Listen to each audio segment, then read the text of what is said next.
Oklahoma State was fortunate enough to have some representation on the top 100 list. But West Virginia was not, which is definitely some BS. And so we're going to project out who West Virginia could have on a top 100 list of just players. Not if this says portal players, we're just going to do players by the end of 2026.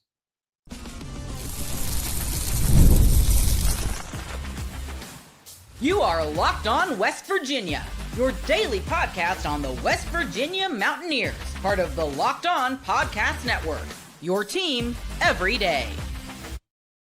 And what is up, guys? Welcome back in. My name is Mountaineer Paul.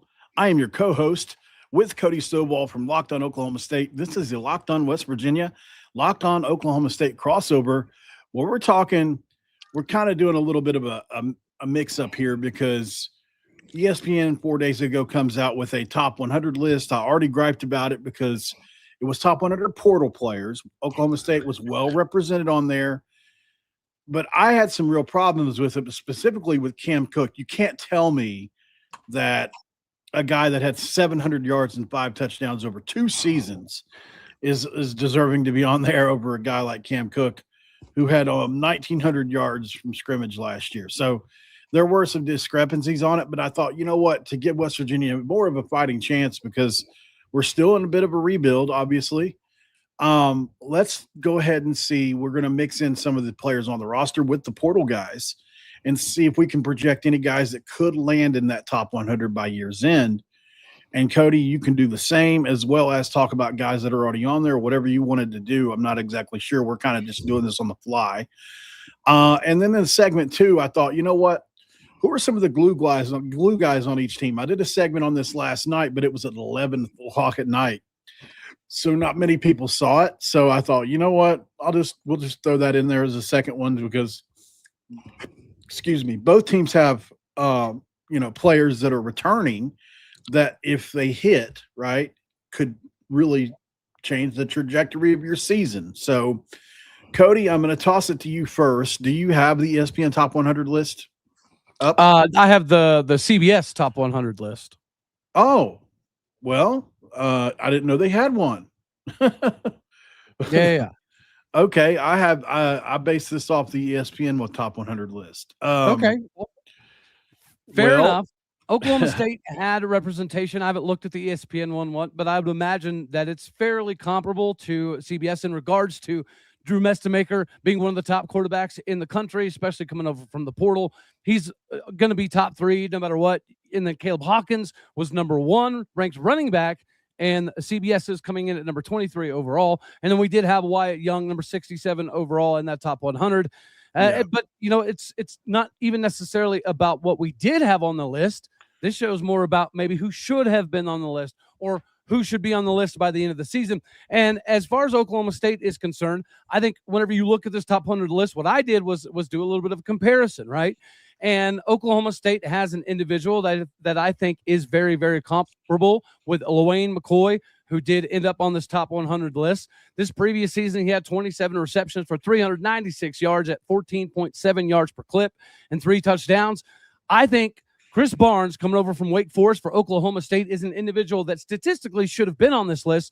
Last year, 39 receptions, 547 yards, 14 yards per clip. He also had 3 touchdowns. So you're comparing a guy who did make the list to a guy that wasn't on the list, even though statistically, I think Chris Barnes had a much better presentation that should have been represented in this top 100.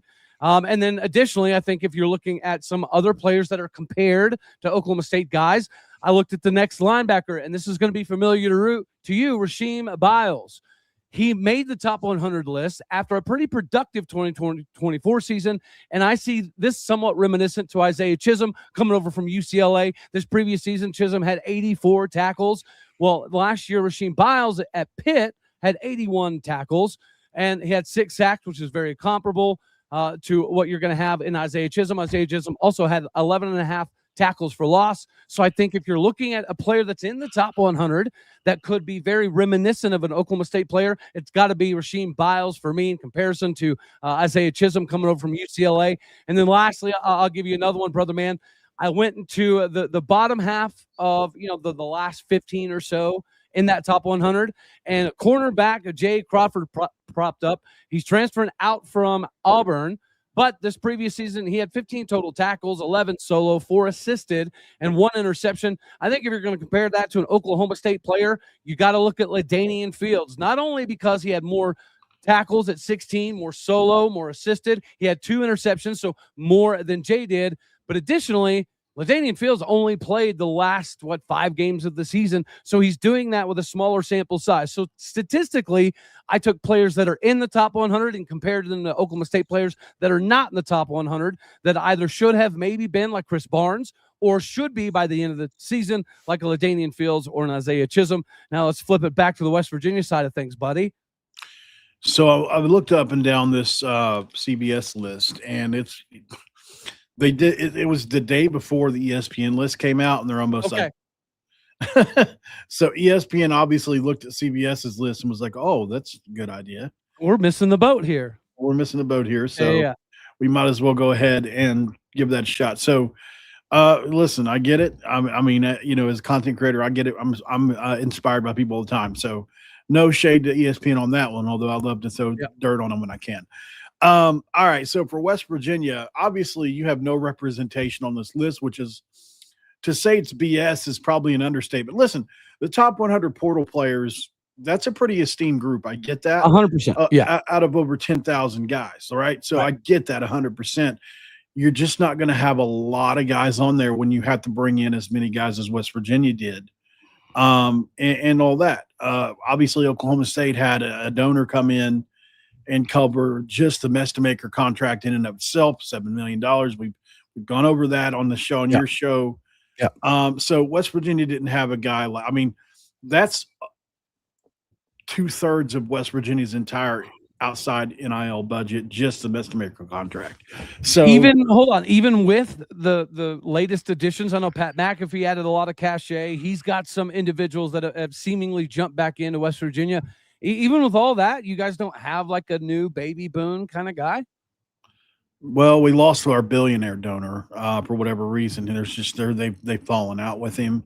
He had that Country Roads Trust for years and with Oliver Luck built.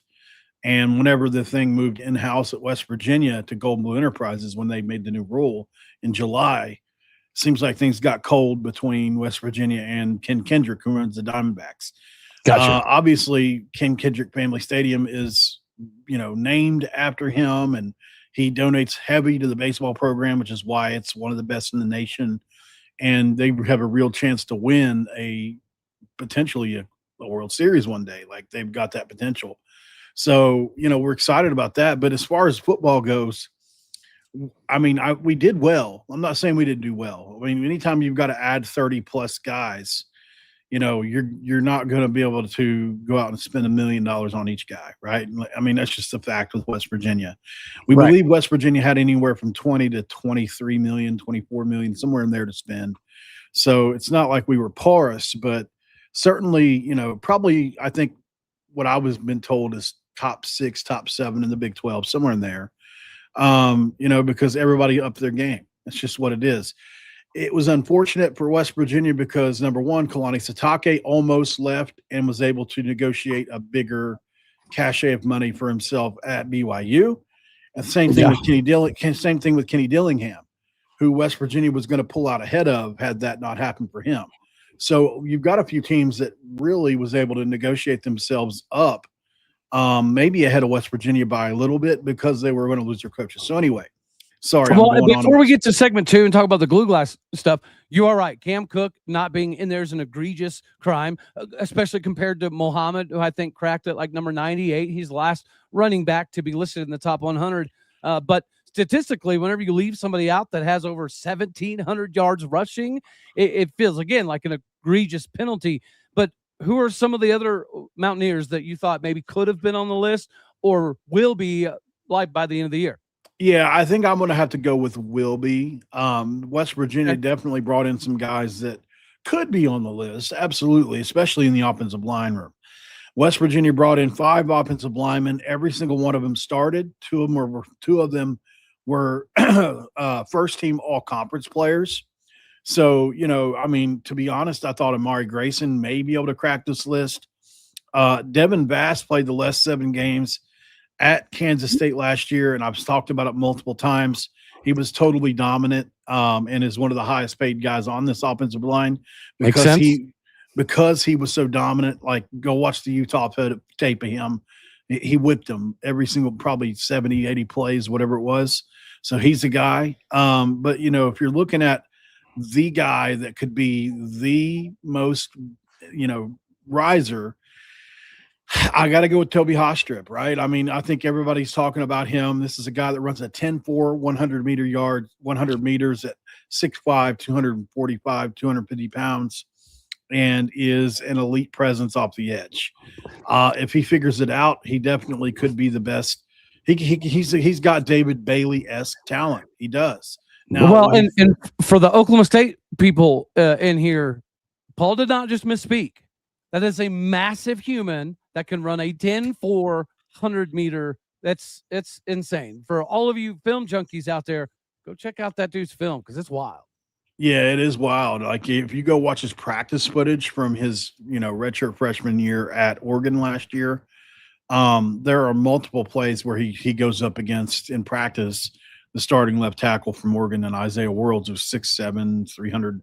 I looked it up, 6'7", 350 pounds. So, he made him look like nothing on a couple plays. So it is impressive. One or two last guys really quick. I'll go for West Virginia because, if you're projecting out, I think you can look at either whoever starts at quarterback for West Virginia this year, whether that's Mike Hawkins Jr. or Scotty Fox. We'll say Mike Hawkins Jr. for this conversation because the upside is immense with him. Right. I had Oklahoma Hall of Famer, Oklahoma color guy, and Oklahoma, just everything. And he also played for the Lions for several years, Teddy Lehman, on the show. And he said a bunch of really, really click-worthy things. I was able to clip a few of these things out, and I haven't released them yet, but I plan to. But, he said this. Mike Hawkins Jr. outperformed John Mateer in spring practice almost every single day that they were there. That shocked me whenever he said it live on my show multiple times. Not only did he say it, but his co-host said it, who also played for Oklahoma. And then Curtis Lofton, who played for the Saints and for the Falcons for a dozen years in the NFL, said he would win a Heisman at Oklahoma. Shout out Kingfisher, Oklahoma. Yeah. So, I just think, man, Hawkins, obviously the Oklahoma people were so high on him, and I haven't seen enough tape to know exactly everything he can do, but I'm being told by everybody coming and going, he's been trained. His dad was a pro player, and he's been trained to be that. So, Hawkins is a guy that if everything comes together for him, he could be a top 20 guy on this list. Like, he really could. He's a guy that runs a 4.3, so like in an offense with Rich Rod, whenever Rich Rod's offense has been, elite, it's been, you've got really fast quarterbacks that you can run tempo with and break people down late in games, and all of a sudden the quarterback's got 180 yards, right? That's the way he does things. So I would say he is a guy for sure that you have to look to. And the last guy is Jaden Bray. If Jaden Bray can stay healthy, there you go. If Jaden Bray can stay healthy, he's got all the tools and potential in the world to do it.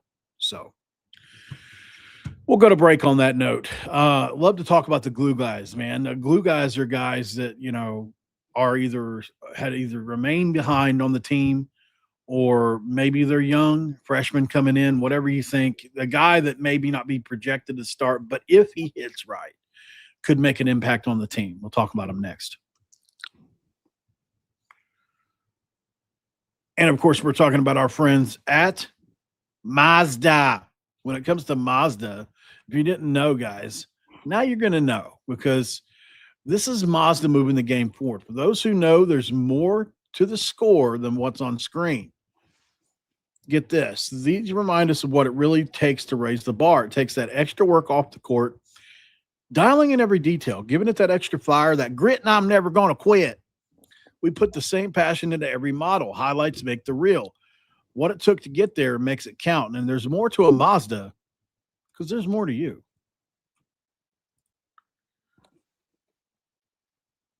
Segment 2, and I'm going to crack it due to you, Cody Stovall. Welcome back to Locked On Oklahoma State. We haven't been able to do a show since you came back yet, I don't think. Did we do one yet? I can't remember. We haven't done enough. How about that? That's okay. very fair to throw out here. Yeah. So glad you're feeling better, and you had some good news for me earlier about a clot. Yeah, one of the 2 remaining blood clots has dissipated on its own. So yeah, that was pretty cool, and it didn't take a ton of effort from my part. So yeah, all things are looking good on my front, and I think all things are looking good on the glue guy front for Oklahoma State specifically. We'll jump right into this. Right, I think whenever you look at some of the guys that have been here for 5 years in Stillwater, to see the different iterations of the development of the Cowboy culture and multiple different staffs now, I think you have to have some of those guys to connect the incoming portal guys and the incoming North Texas guys with how things have been done at Oklahoma State for X number of years. And to me, that's got to be Deshaun Brown and Jaleel Johnson. So both defensive ends that should be starting on the outside. I know James Williams coming over from Florida State will have a little bit of a hand in that, as will Anai White from Penn State.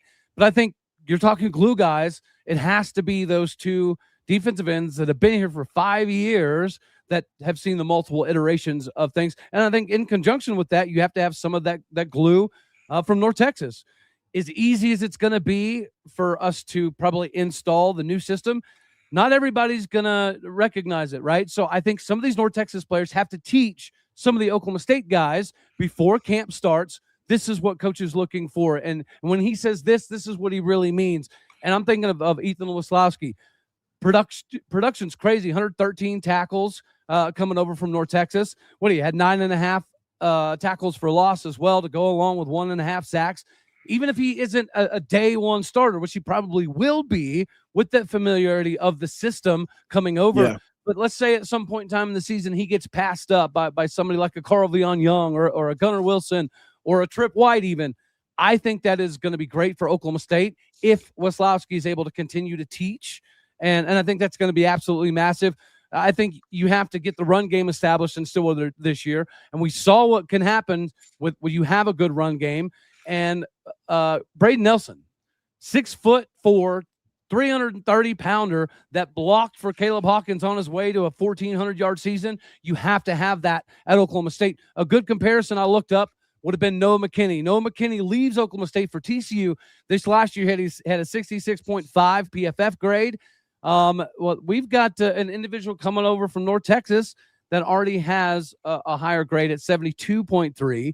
So we're losing Noah McKinney, but I think whenever you look at it, Braden fits that mold of what we're losing, and he's bigger than Noah McKinney. That's another glue guy that I think it's important for Oklahoma State to get that running game going. Very interesting. I really like that pick for sure because, you need the guys that know the system to be the starters in the best case scenario, right? I mean, that's just the case. I think for West Virginia, obviously the offensive line, you look there first for West Virginia and the defensive line, because you have the most returning glue guys on those in those rooms. Yes, you went out and got 5 starters, 1 from UConn, 2 from Jackson State, 1 from Wyoming, 1 from Kansas State. You went out and got those guys, and you spent $3-4 million on your offensive line. But there are guys that were starters last year that played pretty well, that had a right around that 65, 66 grade you're talking about, that played on the worst offensive line in school history because of the guys they brought in last year from the portal with a different offensive line coach that turned out to be disastrous. Now Rich Rod reunites with one of the greatest offensive line coaches of all time, and that's not anything crazy to say. That's just the truth. Rick Trickett, look him up. Like I said, 40-plus guys in the NFL, and has had multiple 1,800-yard rushers in his career, and continues to just build all-conference guys. So, looking past the guys in the portal for West Virginia, I think you start like I did last night with Malik Agbo, Texas transfer from last year, has a year of experience in the system now. He was 6'4", 275 coming in last year, and he was Texas' 6th offensive line for 2 straight years, played about 100 snaps a year. He was the guy they lined up in jumbo sets with. They put him off to the side, and he would do really well as like a tight end type blocker for them. Well, at West Virginia, they turned him into a tackle, right? Last year at 275, he didn't have enough ass, as Rich Rodriguez said. So if he can put on, 40 pounds, let's say, get him to 310 or 320, he is a superb athlete. There's a reason he played tight end at Texas, so I think he's a guy that if he can hit, if he can match the physicality with the athleticism, you're talking about a potential all Big 12 guy. I really do believe that. I love him as a potential glue guy for West Virginia coming in next year.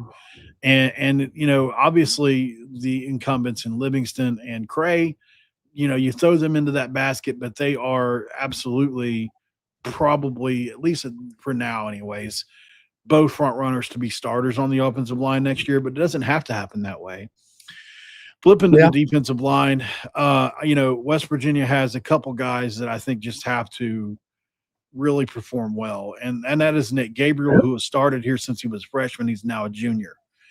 He's got to be what he's been and more this upcoming year because of what you've lost, along with Corey McIntyre Jr., who was going to start as a true freshman here as well, but got hurt in back-to-back seasons, finally played a full season last year and had a really solid year.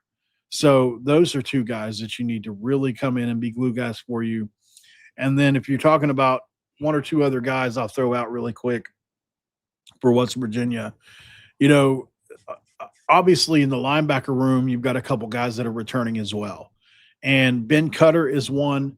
Also Ashton Woods, who was a redshirt freshman last year that really played well in his first 6 games, had about 18 tackles in his first 6 games, was really athletic, ran well, comes in, he transferred in from North Carolina where he was a 4-star recruit.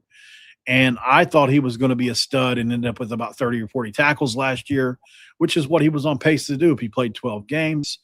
And I think if he can take the next step this year, this is a guy that can come in and get you 60, 70 tackles this year, potentially even more. He's got that kind of athleticism. Ben Cutter's a senior. He's been around forever. He's not as good an athlete as Ashton Woods is, but he's an inside-the-box guy that can really pin people down inside.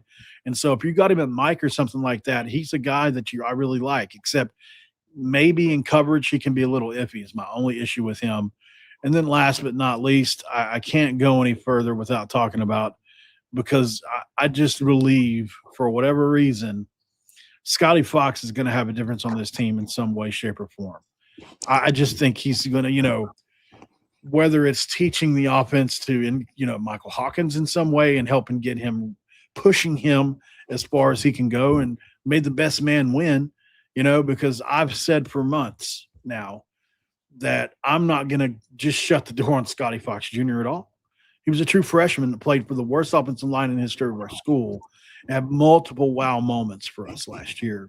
Rich Rod talked about him having an elite arm, and he is a good runner, nowhere near the runner Hawkins is. I've had so many Sooners tell me that Hawkins is actually a thrower. And if that's the case, if Hawkins actually is a thrower, and that comes to be, like the guy that Teddy Lehman, he's the color guy for Oklahoma. I mean, that's a big name guy. He said he outperformed, Mateer as a thrower in practice multiple days in spring last year. That's in spring. I get that. But if he comes into West Virginia, he said, listen, well, the thing about him is he's going to come to West Virginia and every day you're going to say, wow, what do we have here? So, I don't want Scotty to get – if Scotty can battle him and push him, that's great. And that's the definition of a glue guy, right? To make – or the opposite. Even I think Hawkins can make Scotty better. I feel really good about starting quarterback this year for us. I really do. I mean, we're going to have some bumps, learning curves because they're both young, but I feel really good about the ceiling for each. I'm really glad you mentioned Scotty Fox because, OU fans are not super happy that Hawkins left. Most Sooner fans have said widely that, he should have started Red River. He probably should have started the game after that as well to give Mateer more time for his thumb to heal, all that fun stuff. But as I told you, I think that Caleb Hawkins is already, Michael Hawkins is already a gem, right? Mm-hmm. But Scotty Fox is that coal miner down there digging for the gems, and pressure creates diamonds. So I think that quarterback competition is going to be absolutely fantastic for you guys. Speaking of fantastic stuff, I need to yell at the fine folks out here about Indeed You Do, buddy. Yeah. Sorry, I was reading the chat. Let's go to the break really quick, and we'll do that right now. I like it. Are you reading it? Yeah. Ladies and gentlemen, hiring can be extremely difficult. And it's not just about going and hiring a warm body to fill a position. You need to make sure that you're hiring the right people the right way. And Indeed is definitely the right way to go about you trying to capitalize on what is best for your business. Indeed has sponsor jobs that are going to put you in the right direction to make the best move possible, because instead of hoping the right person stumbles across your post or into your business, Indeed helps you match with quality candidates by boosting your job listing to the people who fit your specific criteria, the skills, certifications, and the location that you need. So if you're hiring, you're not just going to want to find the next warm body that can perform a function. Get the best with Indeed. You're going to want somebody with experience. You're going to want somebody that can jump in and make your business better. It saves time because you're spending less energy sorting through the crazy mismatches. And the sponsored jobs allow you to see your post get seen by candidates who are actually a perfect fit for the job. So here's a stat that says all of it. In the minute I've been talking to you, companies like yours have made 27 hires on Indeed, according to Indeed data worldwide. So if you're hiring, spend less time searching, more time interviewing candidates who check all of the boxes with Indeed sponsored jobs. Listeners of this show will get a $75 sponsored job credit to help get your job the premium status it deserves at Indeed.com/podcast. That is Indeed.com/podcast. Terms and conditions apply. But if you're hiring, do it the right way with Indeed, because Indeed, you do need Indeed.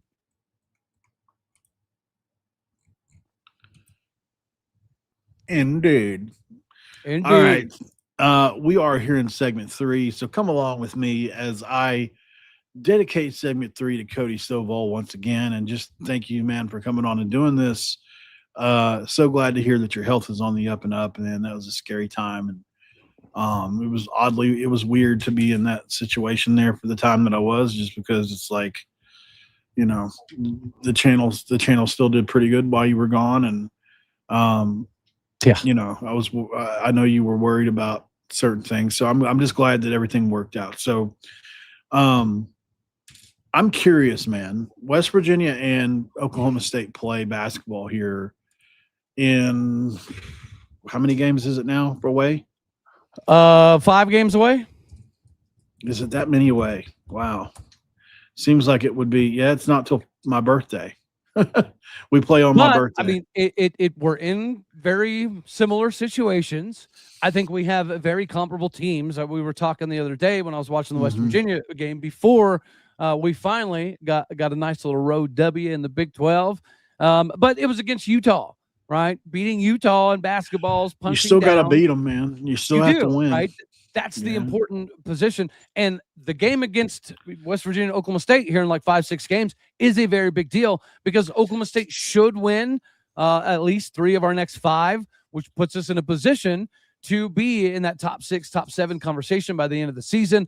And I think that a lot of that culminates with that West Virginia dub, because that's kind of a cornerstone game for me. If Oklahoma State is, say, 4-1 coming into that West Virginia game, you beat West Virginia, you're putting yourself in a position to not only be competitive, but definitely, you know, get an NCAA invitation. So yeah, I think it's a good pivot point for both of our teams to see what it looks like after that game. No, you guys are definitely losing one of the next 2 games. Yeah, well, you have BYU coming to town in a couple days, but then it gets that's a little winnable. More winnable. It's winnable. Then we got Arizona State coming up. That's definitely winnable. Colorado's coming up. They're pretty good, but it's winnable. You know, TCU. TCU. They're should tough, have beat TCU on the road. That was the most disappointing loss of the season. It's the worst when you're winning 95% of the game, but then you lose the game in the last minute, 40 seconds. That's what happened against TCU. You can't go 3 minutes without hitting a bucket in the Big 12. And so that TCU loss, it stings probably more than the most. So that's a get-back game. Again, a lot of Oklahoma State's upcoming games are winnable, other than obviously BYU, Kansas, right? Those are going to be some of the outliers. But we have a little bit of a break after BYU before we face those guys. I think it's after West Virginia is when we play KU. So, again, that game against West Virginia is a massive turning point, I think, in our season. Yeah, West Virginia is in a weird place right now because we were playing so well. You know, we'd been undefeated at home. We won 4 or 5, and you know, it's just like I heard some guys say on another show, Baylor's got 2 guys that are they're listed as lottery picks right now. They're first round NBA draft picks. Just because they lost 7 of their 8 Big 12 games, you go look at who they played. It was Kansas. It was all the top guy, Arizona, Kansas, BYU. Same teams we've all lost to. Like, the top of the Big 12 is so incredibly good this year. It's as good as it's been. Yeah, who was that in the Locked On Squad chat that put that kind of stat up there? That the top 3 or top 4 Big 12 teams are like 35-4 against the bottom Big 12 team. Yeah, I mean it's ridiculous. So, you know, I'm looking at this like, obviously you guys have got a chance to win the game against BYU tomorrow, but wouldn't be surprised if they won. I mean, wouldn't be surprised if they beat you. Obviously, I mean, right? They should win. They should win. Yeah, but you got a chance, and that's a huge win if you can get it. If you don't, then you're moving on to Arizona where you're going to lose. I mean, it's just a fact. I mean, there's always a small chance if they have a bad night, but I think they are so far and away the best team in the country right now, and potentially the best team in the last couple of years, which is saying a lot. So, you know, they're going to be really tough to beat.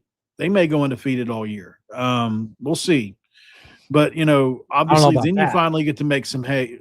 Listen, if you break down their top 8 guys, somebody broke this down for me the other day. Their top 8 guys are all either 1 point away or 5-star players. They're I get 94 or 95 or above. But Iowa State should have got them. Kansas is good enough to get them. BYU has enough star power to potentially. I just think that the Big 12 is far too competitive for any team to ever go through it completely unscathed. Even Houston last year, you know, they were undefeated going into the last week of the Big 12 slate before conference games, before they hit their first loss. I think something like that will happen to Arizona. I just think the league is too good. Well, they have a crazy stretch coming up. Huh? They have the hardest stretch of the season coming up. Look at this stretch for Arizona right now. This is the most difficult schedule in the country. I didn't know this was happening, but they've got, imagine having this on your schedule to end the year. They've got Kansas, Texas Tech, BYU, Houston, Baylor, Kansas, Iowa State. 7 games against top 15 One teams. thing will be for sure, if they win all of those, I mean, give them the natty. Bet the house on them making the Final Four? Yeah. Yeah, I would already personally. I think they're just too much of a mismatch. But anyway, back to us really quick before we get out of here. You know, I really do think, you know, for West Virginia, I don't know what's happened. You know, in a season, you go through ups and downs and lulls, and you get hot, you get cold, and all you can pray for is you peak at the right time. That's what you pray for. Yep. And West Virginia obviously has the players as far as on offense to get hot and win against teams they shouldn't beat, like with Honor Huff and everything. But when Honor Huff goes 1 for 8, 1 for 9, like he did against Baylor, it's really hard for us to win. And Eagle staff played well in that game, obviously, and he had back-to-back 20-point games coming in. But if those 2 guys are cold, we really struggle. And we're going to play elite defense. I mean, we held Baylor to they didn't score for 7 minutes in that game against us. And but they were shooting like 72% in the first half, though.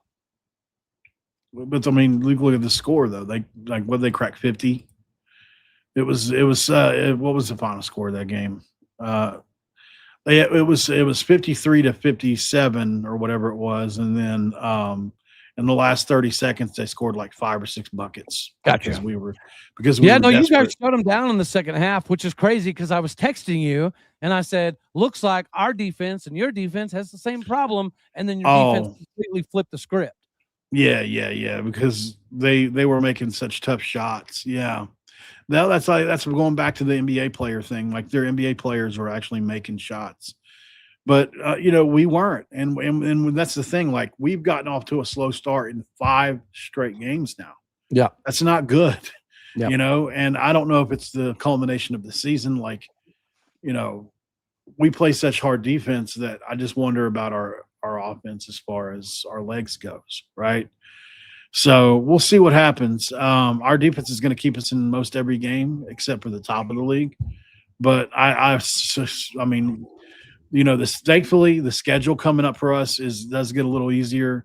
We've got Cincinnati, who we've already beat. Then we've got Texas Tech at home, which is going to be very similar to your BYU game. Then we got UCF, who is all of a sudden turned into a ranked team.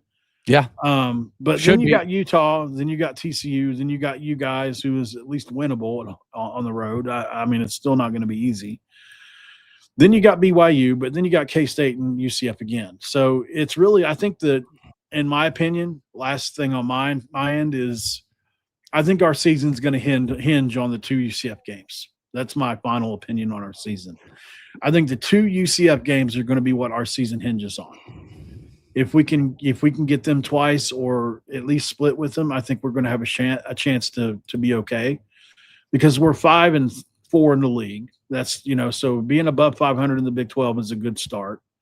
We should beat Cincinnati, but you just never know, man.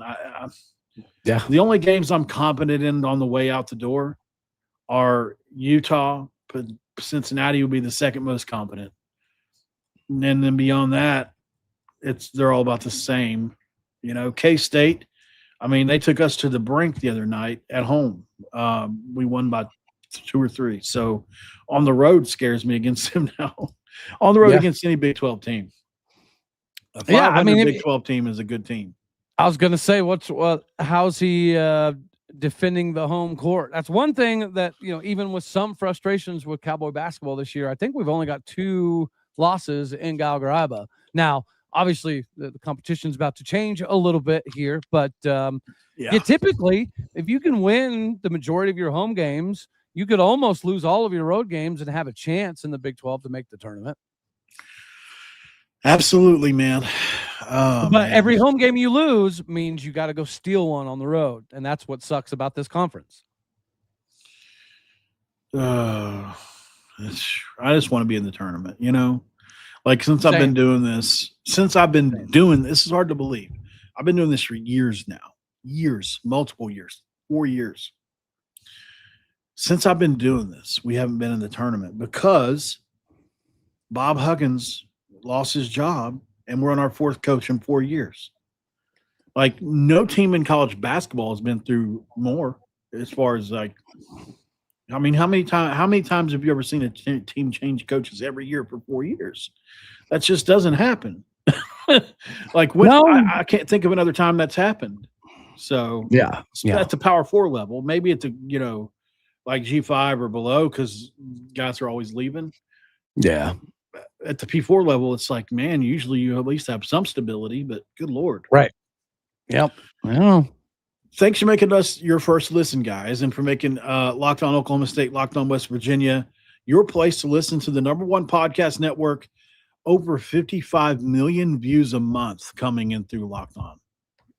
We just had a town hall show where we heard some amazing stats, and it wasn't a show. It was just like a conference meeting or whatever. Yeah. And we heard some amazing things about Locked On, guys. Locked On it's into that ESPN, like CBS type level of, because nobody, excuse me, I know I'm going on and on here, but nobody else does what Locked On does on the internet.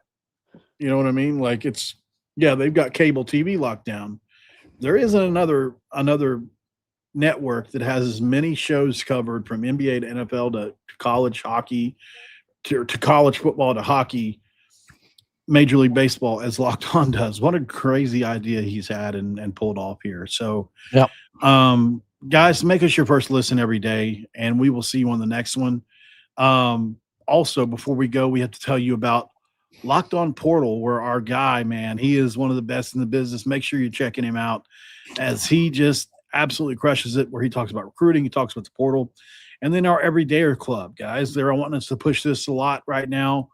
If you want to have your own Discord server with us in it, you can talk to the hosts. Cody, do you know if you can talk to all the hosts, or is it just the one you sign up with? Don't catch me BSing you, brother man. That Everydayer Club Not sure. happened when I was out, so I don't know a ton about it, to be 100% realistic with you. I tried to push it. learning more about that aspect of it. Well, if you want to join the Locked On Everydayer Club and get ad-free audio, you get access to a members-only Discord and more, all built for our most loyal fans. I'll put a link in the chat now. But guys, they really want us to push this right now. So if you can, we're asking a favor. Go to the link in the chat here, which Cody and I both just put in there. Click on it and see what it's all about. See if it's for you. I think it's $5. It's literally nothing. So, and you get a lot of cool perks. So, we would love to see you doing that. And if you have questions, shoot me a DM because we can figure it out together. Absolutely. Until then, guys, thanks for making us your first listen, and we will talk to you on the next one. But until then, he wants you to fire them pistols, and I say, that's right. Don't forget to cue those country roads.